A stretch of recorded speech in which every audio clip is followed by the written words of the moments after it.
It looks casual, but it's an essential part of your player's passing repertoire. This is passing with the outside of the foot on the run.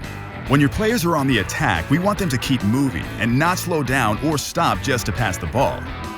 That's where this pass comes in, and it's also good for disguising your intentions since you don't open your hips as you would with a push pass. You can practice like this. Players run parallel using the outsides of their inside feet, like that, to pass back and forth with the toes of their kicking feet angled down. Then it's a little flick of the foot and ankle with the ankle locked just before contact. The momentum of running will take care of the power, so you don't need a big swing to get the ball 5 to 10 yards to a teammate. Let's see that again. Foot angled down. Lock the ankle, quick flick of the foot. Now that's teamwork.